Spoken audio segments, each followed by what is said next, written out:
approve this warrant. All those in favor? Aye. Opposed? So approved. Okay, Bill. Did I give you anything? No. Don't have any? I have the payroll. Okay, go ahead.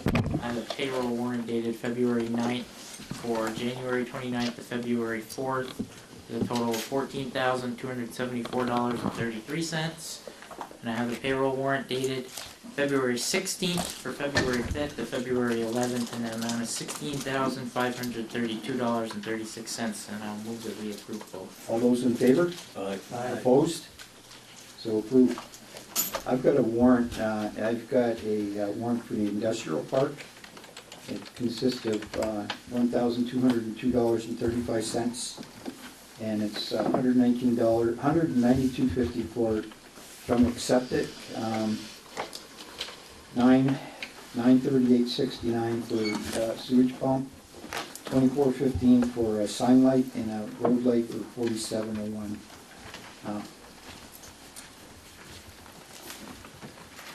Anybody want to we'll make a motion that we approve this warrant? I'll move that we approve that warrant. All those in favor? Aye. Opposed? Approved. What else do we have? That's it for the warrants, right? Should be. Okay, so now we have minutes. The minutes from the 5th and 13th of February. I move that we approve those minutes. All those in favor? Aye. Opposed? You guys have it. That it, Bill, for the warrant, for the minutes? That's it, those two as far as I know. Okay, so I'm gonna make a motion, we're gonna go into liquor control board, I'm gonna make a motion to recess the select board meeting, and I'll open the liquor control board meeting. So, Mr. Smith, you have, Vote. all those in favor? Aye. Opposed? Okay, the ayes have it. So, we also have a report from Anna for the liquor licenses renewals. I guess there's some concern about liquor being delivered. Yeah, it wasn't actually from Anna, it was from a resident. Oh, I'm sorry. I, See the report from Anna, I'm sorry. Anna would probably vote, I can't say how she would vote. I vote, Being delivered to Anna? My house, yeah, That's not what we're saying, and there was a lot of please it. don't start rumors. But a resident had raised concerns that in some areas of the country, I don't think it's happened very often in Vermont yet, along with their liquor license, people get a permit to have delivery license, which means it was often started in places that have gift baskets, so you could get wine delivered with a gift basket, but it also can include liquor stores. And obviously the same rules apply, but there's more chance for fraud or some, bunch of high school students somehow getting someone to deliver and not having to prove that they're actually 21. So it's within your purview if someone asks for a delivery permit to make it, to not allow it or make it a condition that they not be allowed to do that. But no one's requesting it now, are they? No. So I it's a don't- non-issue right now. It's not an issue today, you're gonna get a lot more liquor license renewals in the next month or so. Okay, What I get out of that is 60, 70 years from now, my grandchildren are of age, they'll be able to call the Amazon store and a drone will deliver liquor to their house and they'll have that kind of permit. That's what I'm gonna, kinda like what they're laying out. so it's the age thing again. Again, Okay, Sam, you wanna go ahead? Wait, before you get to there, I'm just thinking of Hannaford service now. You can call in and you can ask for beer. Yep. So what if I sent my teenage son to pick up the groceries because I broke a leg? They would be in violation. Yeah, I don't The think store, the store would be? Yeah, I don't think they can give that to All they're doing is assembling the order. Right. Yeah. Somebody has to You have pick it to up. pick it up. No, they bring it to the car. So they're But once leaving you the. pay for it. You give them a credit card. Yeah, I don't think they would allow that. Just like in the videos that I saw, the person delivering to someone's house is supposed to ask if some 10-year-old comes, I need someone of age. And if they decline to provide that, then they don't leave the items there. Yeah, real quick, though, what if a taxi driver was to deliver some liquor to a house? and not card a person, would the person that the taxi driver's delivering the liquor for be No, responsible? the liquor store license, I think, would be the Okay. one in violation. Well, anyways, we don't have it on our, We don't have any requests for that right Take it now, out, we it don't might have it. come up. All right, so I have the 2018 liquor license renewals, first and second class, plus outside consumption for American Legion, Burt Island Bistro, Colonial Mart, Hannaford Supermarket, Jolly, Kenny Drug, Pizza Hut, Price Chopper, Maplefield South, Maplefield North, St. Albans Diner, Pie in the Sky, and Walmart.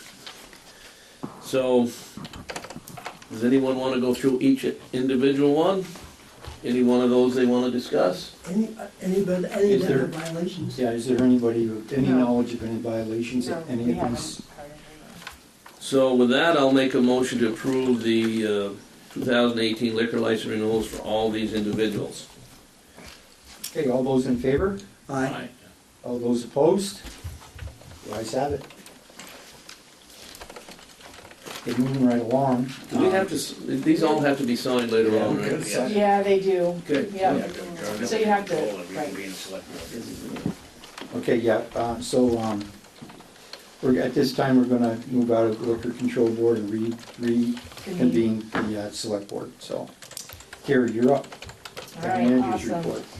So, we do have an individual here, I'm just gonna, Eric Goddard is here to talk about the Bay Dock, but before we ask him to come up, I just wanna take a brief moment to talk about, the fact that our next meeting here is our annual budget meeting prior to town meeting day. We're gonna, been very willing to go over it at any time before then, but we're gonna go over each individual article, then our budget. And I'd like to finish, I guess, saying that our amount to be raised by taxes should be and should result in very little increase to the taxpayers next year, as opposed to previous headlines that indicated our expenses were up with no other mitigating factors. We are actually using some general fund balance to offset those expenses. So year to year, you should see very little change in our tax rate, given that there's a number of things moving. I can't give you an exact number right now. So at this time, Carrie, we're still not sure if the tax rate is gonna go up at all. That's correct, but because the grand list can go up and, we don't always expend all of our expenses, revenues sometimes change. We expect it to be relatively the same number next year, because we're asking the voters to approve use of $300,000 in general fund, basically savings at the end of last year, Okay. all right? Any So with that, questions, anybody? No? I'll ask Eric to come forward, please. Eric of Knights Consulting has done, along with some other consultants, some help reviewing the status of our Bay Dock. First, I want to apologize not making it to the previous meeting, but I was on vacation. It was Out of- scheduled ahead of time. Out of the region here. Out of the country, yeah. Well, you should have taken us with you. Yeah, well, it was kind of a work trip, it wasn't that, so. Oh. So I just, I assume everyone has had a copy of the draft report for a little while now.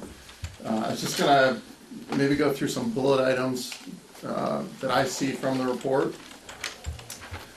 Some of these may be kind of, the first one's maybe a little bit of a review, but the later ones should be. So just to summarize, the first phase of work, we went out and did some field work. We got some lake bottom samples for corrosion testing, and based upon that, we expected normal corrosion to be happening on the sheet piling that's in the water.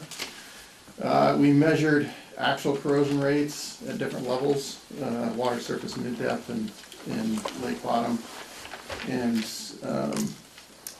came up with an actual average rate that was just under what we would expect.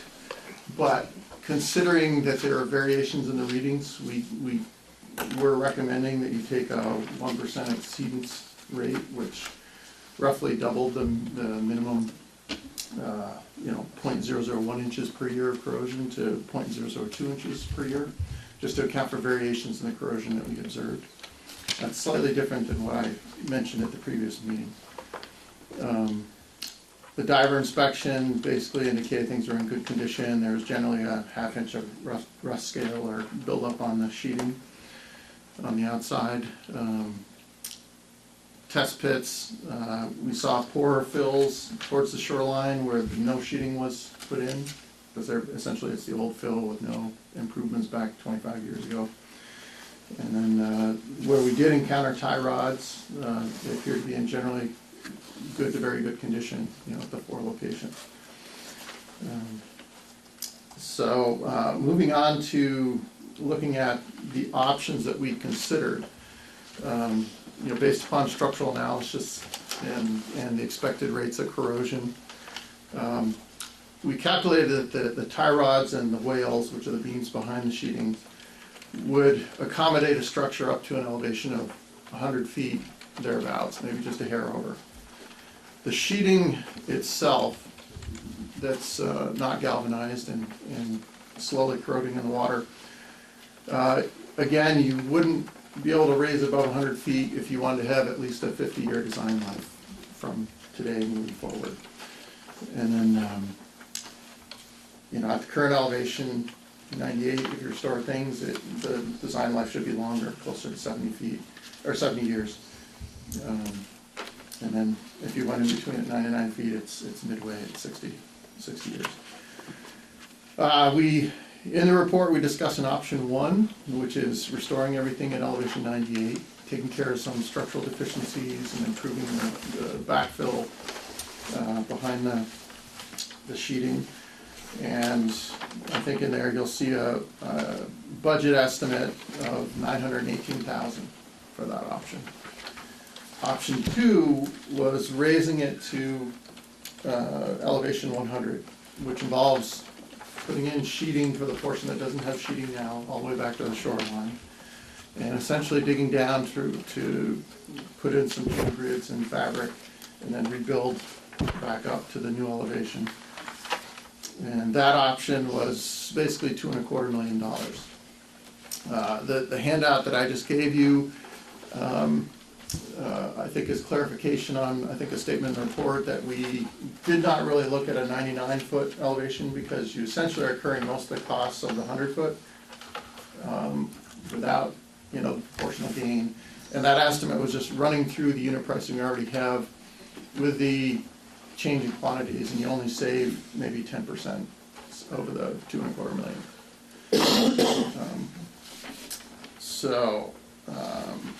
Moving on to permits.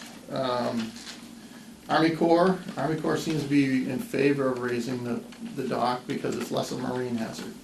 And I didn't get clarification from Sheila if they're worried about being submerged and boats going through and might hit the pier under high water conditions. I assume that might be the concern.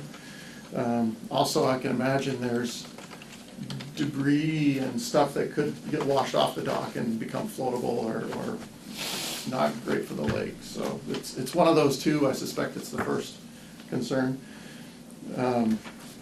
They have jurisdiction for basically impacts below elevation 98. Your pier or dock is essentially at 98. There are a few places that dip below, so any modification we do, we'd likely have to at least do some type of minor permit with that. Historic preservation, their concern is disturbing the lake bottom and any archaeological aspects of the lake around, the pier. We know from the diving there's old timber pilings from previous structures. There's a breakwater nearby. There's a fair amount of history in that part of the lake. So they would generally want to see the disturbance to the lake bottom kept to the minimum, as much as possible. Obviously, driving the sheet piling to do option 2 would create more of a disturbance, would occupy a little more space, and that might incur more of a permit process for historic preservation. Can I stop you for a minute? Sure. Didn't I read something where they didn't have a problem Maritime Museum. doing any work as long as we stayed within the footprint of the present dock? Yeah, I think it's definitely better if we stay within the footprint, which would essentially mean not raising. Oh. Raising means within a footprint? Well, no, but to do the raising, it's not a matter of just building on top of what's there, because it's, trying to have that structure below take the added weight and outward pressure. So basically, the plan is to go just outboard and do a similar scheme with sheeting to encapsulate with tie rods and everything. What's And there it's already? essentially the whole pier at that point would have the same structural scheme, sheeting with tie rods and So you'd be putting a new outer wall, basically. for that half of the pier that's, the landward side. So that is where the impact would be, versus trying to build on top of something that we have less information about, and there's nothing in it that's designed for the added outward pressure. We'll be adding pressure to it and weight to it and trying to retrofit something into that. We basically went with the same approach they did with the rest of the pier, which is to encapsulate.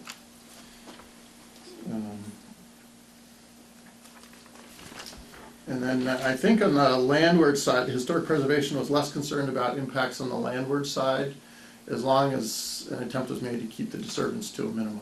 So some minor impacts to the land were not as much of a concern for them. FEMA, I think the town has been involved with looking into the FEMA issues and things like that, and I think there may be some concern as to how if it's the dock or the pier is part of the town's infrastructure, or how it's treated as part of its infrastructure as far as FEMA, but we really haven't been involved with looking into that, I think. I think Becky talked to Rebecca Pfeiffer, who's the FEMA rep, and she stated, we'd likely be able to do either option.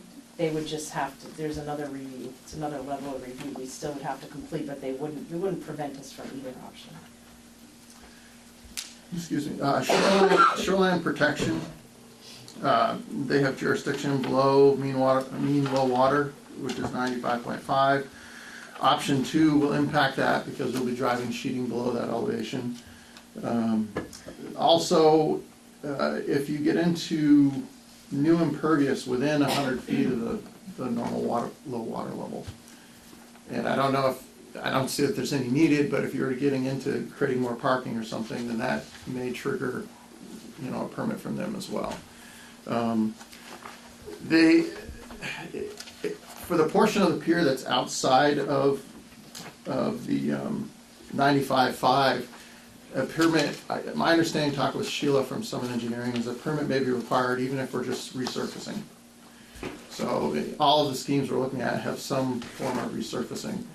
And I believe it's just the outboard portion of the pier that's goes into their jurisdiction. So even if we're not going down to 95.5, the fact that we're out over the water in that zone, I think could trigger some level of permit.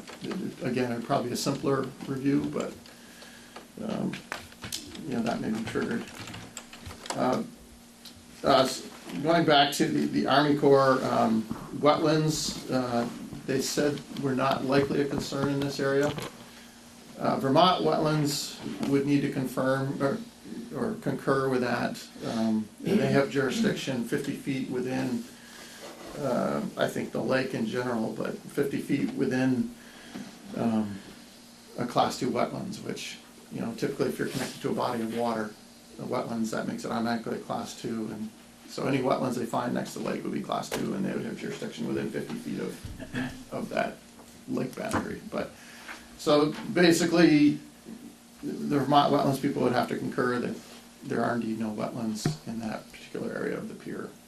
Army Corps doesn't believe there are, but the state would have to do a concurrence or come to the same conclusion. They typically only look at that, I think, in the spring of the growing season. They wouldn't look at it this time of year. So they'd have to look at it, spring, summer, something like that. Let's see, endangered species. 4 are potential at this site, 1 turtle and 3 mussels varieties, species. And talking with Sheila, it can be a hefty fee, and they will charge based upon either species that are taken or expected to be taken due to disturbance. So they would essentially, you know, they or someone have to do a survey and figure out, okay, do these species exist? How many are likely to die from the construction or have to be removed? And, you know, there would be a fee assessed based upon that. And depending on the species, it can be fairly expensive, thousands of dollars, tens of thousands of dollars type of thing. So, obviously, the option 2, which goes a little bit outboard, would have more likelihood of creating impact there. You know, this staying within the footprint, it'd be less likely, as long as you can control, you know, vibration disturbances to the bottom of the lake. So, and all the scenarios or options we looked at had essentially a floating silt barrier to try to contain, you know, any type of silt kicked up due to, you know, vibration from compaction equipment inside, you know, the pier from, you know, You get that with motivating driving silt. piles, yeah. What's that? You get that with driving piles. Yes, Cheap- yeah, no, and that would be even more disruptive than just driving the, or doing the compaction inside the pier. So, so that definitely would be more of an impact if we had to drive new sheets. And also if we took more land, it's not a lot, but we would theoretically run the risk of, you know, impacting species with that land that was reclaimed. Act 250, looking at the property information sent through, it does appear this parcel was transferred greater than 10 acres. Sheila felt that Act 250 could have jurisdiction, especially if there was any significant or material change to the structure. I imagine, you know, whether they think a 2-foot raise or a slight increase is a significant change. I would suspect any footprint change, they would probably want a review. I understand the fees are waived for municipal projects for Act 250, but and obviously that would add another layer to the complexity of the process. Jeff Green. That's basically a summary of the bullet items I had from the report. I don't know if there's any questions or... These numbers that you just gave us, they come from ECI? Yes and no. I took their estimate Right. and changed the quantities, you know, where we had slight reductions. But all the unit pricing is from ECI. Okay. And I think within the report, when I did option 2, and I'm not sure with option 1, there were a few quantities that changed slightly from when I got the pricing from them, so I did have to do a slight adjustment of maybe $10,000 or $20,000, but it was a small percentage of the total. It doesn't seem like there's been a lot of erosion to the sheet pile that's out there. I mean, for as long as it's been out there, as far as rust goes. I mean, there's noticeable, but it's not excessive or I anything thought like it was that. gonna be a lot worse than what you're reporting. You know the thickness of that sheet material? The original nominal thickness was 3/8 of an inch, 0.375. Wow. And the lowest reading we had, I think, was 0.323, so it was 0.05 inches loss. Yeah, so, and we need to maintain, depending on the height and everything, we typically want to see at least, you know, probably 50% to 2/3 of that thickness maintained to have the strength we need, depending on the scenario. Depending on what we wanna do. Yes, and a general rule of thumb for sheet piling and buried steel is, you know, for a normal design life, expect to lose a 1/16 of an inch on each surface exposed. So for sheet piling, which is double-sided, it would be roughly 1/8 of an inch, which equates to 1/3 of the thickness lost. And when we looked at the 101 option, we failed that test. You know, we were outside that 1/3 thickness loss. For we want to be less than that for that design option, and the thickness loss was going to be more than that. And we also had a short 25-year design life under that higher option, but it isn't anything unusual for the corrosion we've seen out there, you know, for what we measured. And you still can get a reasonable design life if you don't go too high with the with the structure. So I have some questions. The pilings, the wood pilings, do they still support this pier? The wood pilings are still holding up concrete that's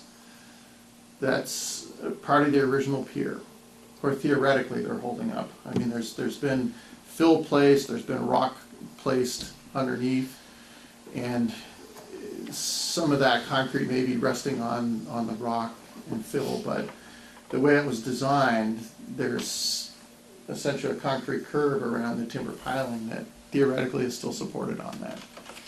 And there are voids in that rock that were noticed in the diving inspection before they put the sheeting in. So that, then, do I understand correctly, then that makes the pier itself somewhat weakened in different parts of the flooring? Well, it adds some, because the timbers are harder to, you can't really inspect them now. They were inspected back in '87 or '89, whenever it was. They appear to be in good condition, but since the work was done back then, there's no way to inspect those anymore to know what condition they're in. So, Do they rot? what's that? Do they rot? They can. Generally, where you see the most rot is when you have a fluctuating water level and it's in that zone where it fluctuates. These timbers are, I think the tops of the piles are somewhere around 93, either 92 or 93, which the water should never be that low. So by keeping it permanently submerged, they have a longer life. And I think that's why they were designed that deep, is so they wouldn't rot. Now, getting back to the Army Corps' worries that if the pier is not at 100 feet, it's not visible if the water rises. How many people have hit the pier in the past? Well, I'm just, I didn't have a chance to talk to the Army Corps person. I just heard back through Sheila, who's doing the permitting, that they felt, it was a brief statement, they felt it'd be less of a marine hazard if it was higher. At 98, they felt it was more of a marine hazard. It wasn't clear to me what the issue was, whether it was getting hit by boats or if it was debris washing off the dock every season, or whether it's hazardous materials or other floatables. But I can definitely get clarification to see if Sheila. Well, if it is somebody, if another boat hitting the pier, couldn't we just put posts up four corners with a red light? Well, yeah, I'm sure you could do something to kind of like to flag We what have it put is. buoys on it. Yeah. Have something on the beacon anyway. Yeah, but Did you say the cost of raising to 99 and 100% was essentially the same? yeah, that's the sheet I handed out, the cost estimate was for the 99 foot, and that was just over 2 million, and the 100 foot is 2.26 million. So this is for the 99 foot? That was for the 99. It's not in the report. It was easy enough to generate, so I thought I'd include it. It says on top. Yeah. So What is the, if there's such a thing, what is the average high water mark for the lake? High water. I'm trying to think if the 98 is the mean high water level of the lake. I seem to think it is. The mean high water. 95.5. And you mean low is 99.5. And 98, I think, is the mean high. Yeah. But, I mean, obviously, we have, oftentimes you can get higher than that. I think it's an annualized, or Of course, the it's typical average. high water. So half the time, you're gonna exceed that for high water. And sometimes by a lot. It's in 2011. In the last 10 years, we've had a few 101s, 103 one time. 100 is not unusual, so. The last 30 years or so, I looked into some stream data and things like that, and the rainfalls and the stream levels have been higher than they were previous. Starting in about the 70s, things started seeming to be In the more last 10 flooding. years, we've also had a couple of what they refer to as 100-year storms too. Yeah, It's kind of unusual. well, I think that data is probably updated, so that they may be declassified or downgraded from Yeah. 100-year events, when the new data comes in. But So will that affect the, so to speak, the durability or the life of the bridge if we only go for the first option? the not raising, Mhm. I guess I think in some ways, yes, because that increases the frequency of water getting on top. And if there's cracks in the pavement or whatever surface the water goes down through the fill, it will probably accelerate settlements. It also increases the chances of, anytime you're gonna be overtopping, you can be water in between things and causing problems by icing, freezing. So I would say generally, the lower it is, the more chance water is gonna get in behind it and probably have some effect on. And just avoid any asphalt where water get down and freezing. And Yeah, I mean, the asphalt's the most obvious thing that'll affect, and probably after the asphalt, the sinkholes and settlement that you see now will probably be more frequent with a lower surface. Actually, I don't know why we even want to consider not raising the level of it. Why would we want to keep it where it is right now? I mean, if we raised it, we'd get more use out of it. Let me ask It's this. the cost of all the other problems we've got. Yeah, that isn't, 2 million? for what that would bring back in the community and everything. What, We can talk about the cost later, but Yeah, if you have an opinion, how long does this dock have if we don't touch it? Say we fill the sinkholes that it has right now and repave it. How long does this dock got? How long could we Band-Aid it for? And it's probably gonna, from the sheet piling standpoint, doing the repairs really aren't gonna change that. So from the sheet pile failing, it's still probably gonna have a similar life.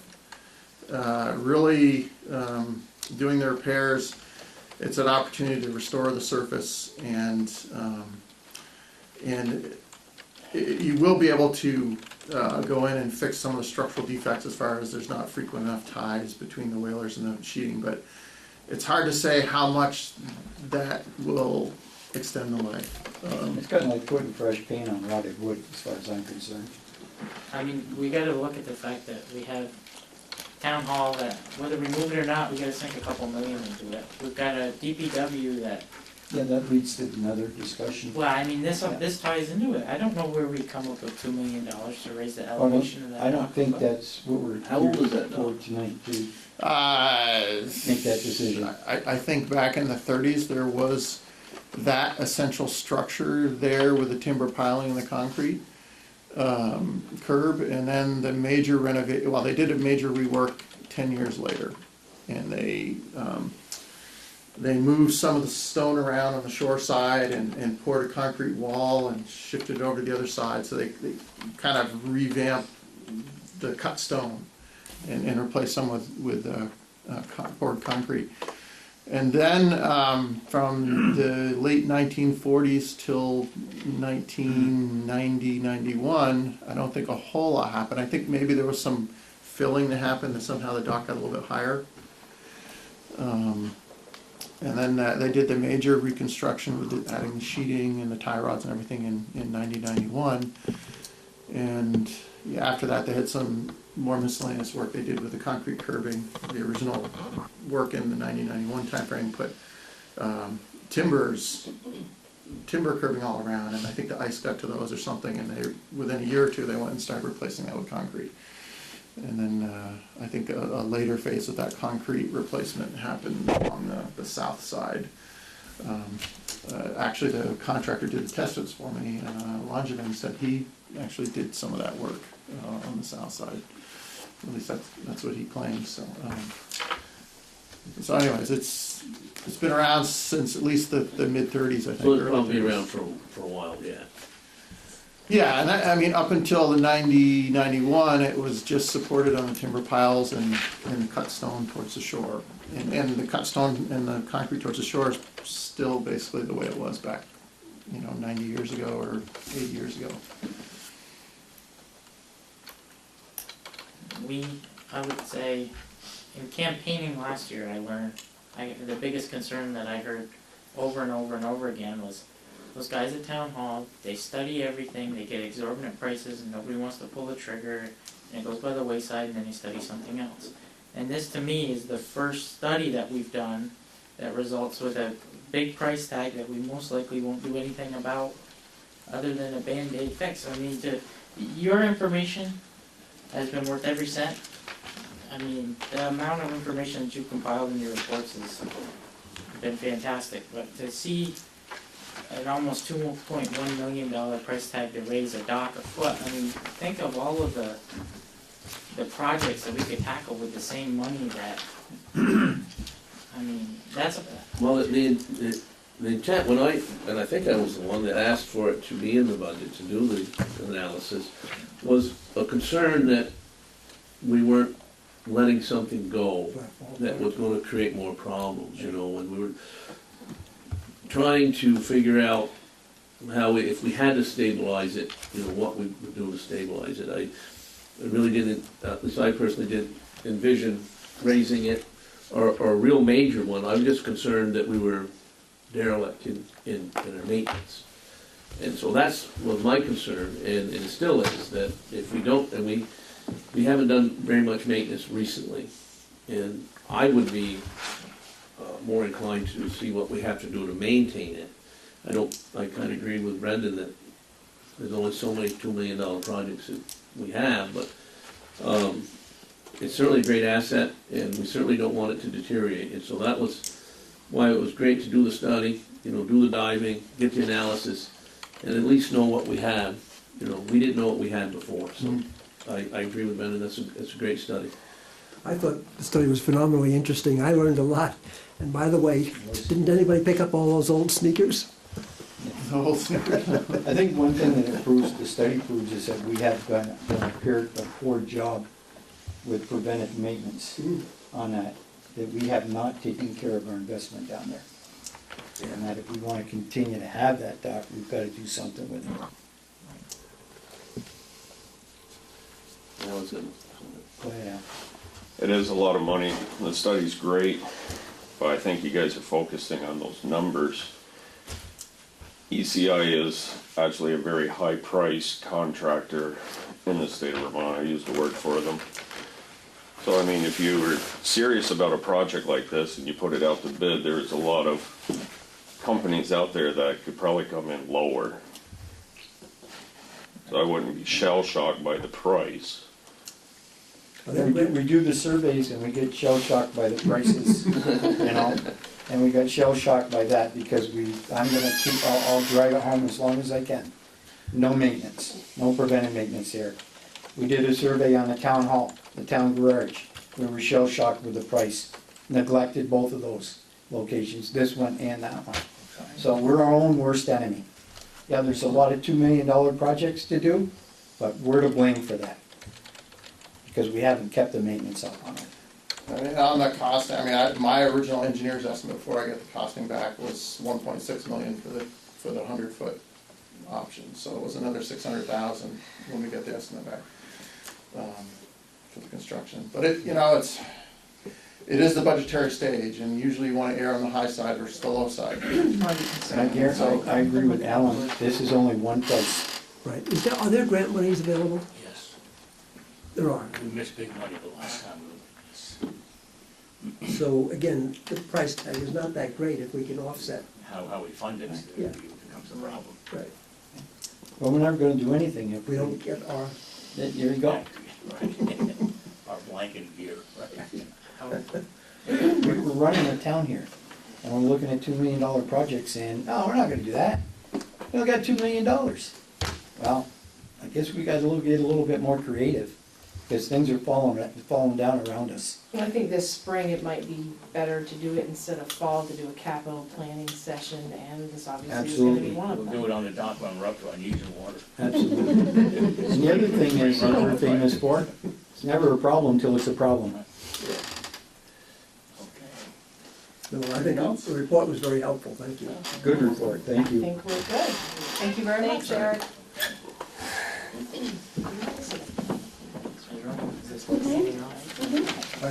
Is this worth handing off to our DPW director to see if he could throw together a more down-to-earth quote?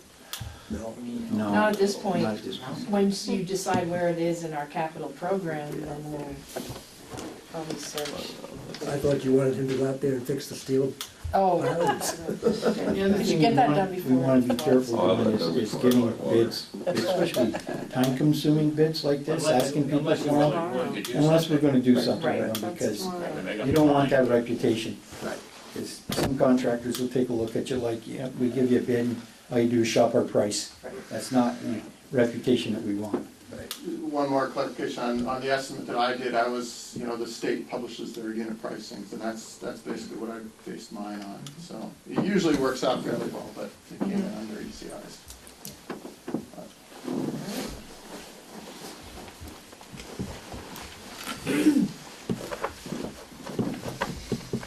Okay. Thank you.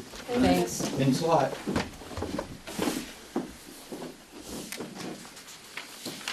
All right, so I guess I'll move on to the next item, which is the St. Albans Health Path. An update on that is Alan did actually meet with the Regional Planning Transportation Advisory Committee, or TAC. It went fairly well. You want to fill him in on that briefly? It went very well. I presented it to the TAC committee and, told them what our plans were, the health plan, told them the community kinda wants to see it, that the hospital's on board, town really likes it. And, got the support of the whole committee, and they're gonna put a letter together and I think submit it to the state, Fantastic. so. Great. Good job. Thank you. Any questions for Alan? Oh, all right. Yep. So the next one, actually I should have mentioned this when I was talking about the budget, but the town report is obviously available. It's on our website. We have a link to it we put on Facebook. There's hard copies here, obviously. And I haven't heard any feedback, I don't know if Anna has, but the Maple Run School reports are in their own report this year. Which has been done off and on in the past, I noticed, so just happens to be a change this year.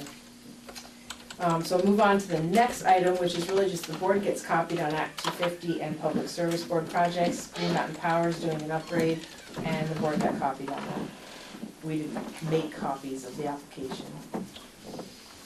Is it right there? Yep. Yeah, in case you want to look at it, Bruce has a copy of it. Here, Jim, I'll read this. Same paper. Well, you can't see. It is. It's a fairly non-controversial project, I mean. So I will say, last but not least, that, on a public service announcement, that the state used to use this program for emergency notification called Vermont Alert. They are now using Everbridge. We put a link to that today on Facebook. We can put and will put one on our website. So if you were a user and used to get alerts for weather, for emergency notifications for the area, from Vermont Alert, that program no longer exists. The state has changed to, Everbridge. And it's useful because we don't always have, everyone's cell phone. We don't have necessarily what your email address, especially if it's changed. So this is helpful for us if Alan had to close one section of a road because maybe a culvert blew out or there wasn't any other sort of emergency. We can actually geographically draw a circle or a shape around wherever we need to use these notifications. So you're not gonna get inundated, hopefully, with too many unwanted messages. You can tailor it to your own needs. And most notably tonight, obviously, if there was a need for us to close a road or inform people about flooding, we would be able to do that in a very specific area. To that end, that's my plug about Everbridge. It's useful, but very few people to date have signed up for it, so it'd be great if people could do that. If there is any flooding, Alan has, and the towns are being asked to supply the sandbags to our residents. We do have some sandbags. I think the fire department is filling with them right now. And also, we can get more, so let us know if you need some at this point. We put the garage number on the Facebook page, because if it's an emergency, obviously you gotta call 911. Don't call then for a sandbag. That's kind of pre-planning stuff, but, and number two, the public is also being asked to report flooding or ice jam information. You can also do that through my email, Facebook page, or if you reach Alan or 911, because we can't be everywhere or see everything. So if you see a culvert that's causing roadway problems or an ice jam that's causing an issue, let us know, because we'll then also let VEM know, Vermont Emergency Management. And who sent out the notice about Swanson? Did that- Vermont Emergency Management from Swanton did that. And then who forwarded it to me, for example? You did. I think I did. I think Yes. I sent it out to the select board just so that you would know in case anyone called. We Right. don't have any known flooding at this point. You don't expect any, but you just never know. No, it's- I got today at 2:44 PM, a note, alert from Vermont Alert, Mhm. and it comes in as the head with the green logo. Is that still Everbright or whatever you call it? Everbridge? Everbridge? It probably, I'm not sure what that is. I'll have to look at it because Everbridge has a symbol that looks like this. I can't put it on my website, but it might be. Looks like a chevron, an upside down. Yeah, it chevron. is like that. They told us no information could migrate, maybe some did by chance. This one's much easier to use than that other system and much easier to sign up for, so. I had a lot of trouble with it. But anyway, Everbridge? yeah. We had a lot of trouble with So that's my Vermont Alert. next challenge. Yeah, yeah. That's what the state's using right now, so, and we can use it. We just received training on it, last week, and there was no charge, so we're gonna work through it for the moment with the state. So what, it's called It's called Everbridge, and we have a link to it on our Facebook page. And Vermont Alert, the state Vermont Alert website has a big, link to it as well, you just have to click on it. Okay. All right, Thank you. that's it for mine. Wait, I have one question. Okay. Did you get any response from the school district regarding our invitation? Invitation to come here? Yeah. I think Bruce actually talked to Kevin Dirth, I I did did. as well briefly. I did, Kevin would be more than happy to come at any time and meet with us. Basically, it was a brief conversation that we had. No, he said, sure, he would. So maybe we should think about what issues we work together on or collaborate on. or And that's problems. really what his question was, what exactly would they be talking about? And he also asked, perhaps the select board member could come to, one of their board meetings once a year or something, just to. Yeah, he asked for Yep. the chair to go to their select board meeting once a year to brief them, fill them in. Anything else? Okay, any public comment? Guess not. Okay, so what I'll do is I'll get into the schedule now. There's a public informational hearing on Monday, March 5th. It's an annual review of the proposed budget. We'll take the time to review each article, then review and answer any questions questions on the budget that the public might have. So again, that's March 5th here at the town hall. At what time, Gary? 6 o'clock. 6:30. 6:30? Our regular. Our regular meeting, oh, Yep, 6:30. The next regular meeting would be Monday the 5th, and March 19th. And for those at home and everybody out there, town meeting day is Tuesday, March 6th. Please go out and vote. That's all I have. Will the March 5th meeting be televised so that people can call in and ask questions as opposed to coming here? Sure. Yes, yeah, it's a regular night, yeah. For us. Yep. So we usually have that informational hearing and then immediately follow it with a select board meeting. So the whole thing is Will be televised. televised, that's correct. That's it. It is. That's it. Move to adjourn. So, all those in favor? Aye. Opposed? Thank you. Ayes have it.